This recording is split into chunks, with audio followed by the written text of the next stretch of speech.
नमस्कार दोस्तों। अमित और कविता भाई बहन थे। कविता बड़ी थी, अमित छोटा था। दोनों के माता पिता का स्वर्गवास हो चुका था। कविता एक ऑफिस में काम करती थी। उसका भाई अमित कॉलेज में पढ़ता था। एक दिन अमित ने कविता से कहा, दीदी मुझे कॉलेज की फीस देनी है, मुझे कुछ रुपए चाहिए। कविता ने कहा, अभी तो मेरे पास पैसे नहीं है, कल तक मैं तुझे पैसे दे दूंगी। कविता ऑफिस से एडवांस मांगकर अमित को पैसे देती है। वह अपने भाई को अफसर बनाना चाहती थी, इसलिए वह दिन में ऑफिस में काम करती थी और शाम एक घर में काम करती थी। कुछ दिन बाद अमित की पढ़ाई पूरी हो गई। एक दिन अमित ने घर आकर कविता को बताया, दीदी मुझे बहुत बड़ी कंपनी में मैनेजर की नौकरी मिल गई, अब तुम काम करने नहीं जाओगी। यह कहकर वह जिद करने लगा।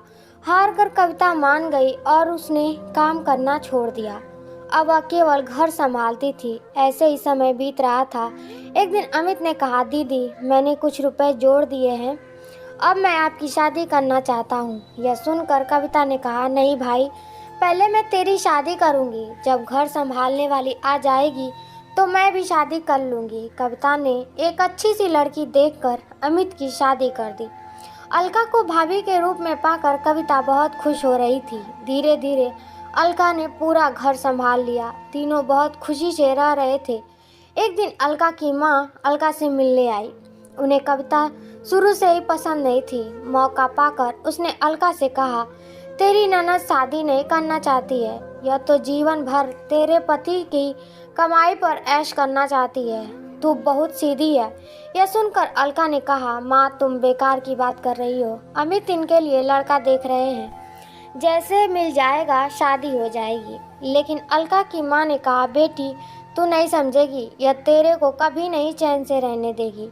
अगले दिन अमित ने कविता से कहा, दीदी मैंने आपके लिए लड़का देखा है, आप कहे तो बात आगे बढ़ाई जाए। लेकिन कविता ने कहा, नहीं भाई, मैं अभी शादी नहीं करना चाहती, जब करनी होगी आपको बता दूंगी। यह सुनकर अमित और अलका को आश्चर्य हुआ। अलका के दिमाग में माँ की बातें गूंजने लगी। उसके बाद अलका का यह व्यवहार कविता के लिए बदल गया। वह अमित के सामने कुछ नहीं कहती, लेकिन अमित के जाने के बाद कविता से छोटी छोटी बात पर लड़ती रहती।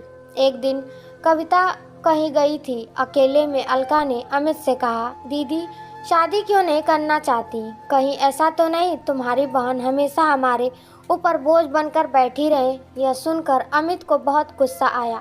उसने कहा, खबरदार मेरी दीदी के बारे में कुछ कहा तो वे जो चाहेंगी वही होगा। तुम्हें पता, उन्होंने अपना पूरा जीवन मुझे बड़ा आदमी बनाने में लगा दिया।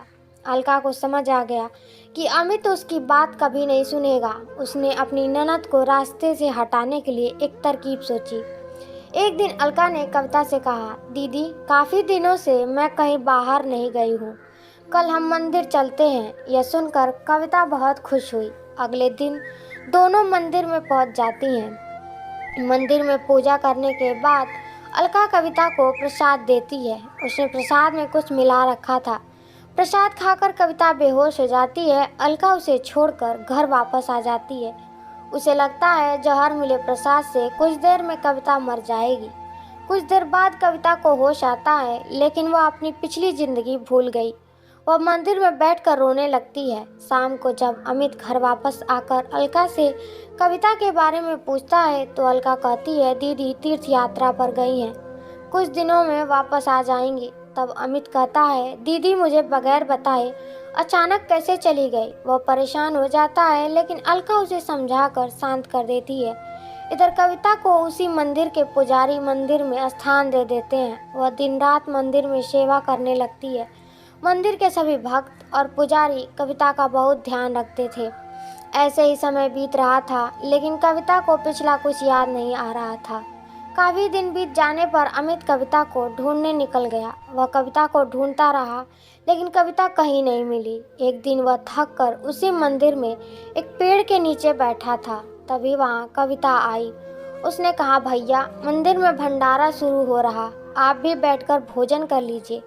कविता की आवाज़ सुनकर अमित चौंक गया। कविता को देखकर वह रोने लगा। तब कविता ने कहा, भैया आप क्यों रो रहे हो। तभी वह पुजारी बाबा आ गए। उन्होंने अमित से पूछा, तो अमित कविता के बारे में बताया। पुजारी बाबा ने कहा, ये लड़की यहाँ बेहोश मिली थी, होश आया, उसे कुछ याद नहीं था, अच्छा हुआ तुम मिल गए, इसे अपने घर ले जाओ, भगवान ने चाहा तो वहाँ जाकर इसकी याददाश्त वापस आ जाएगी।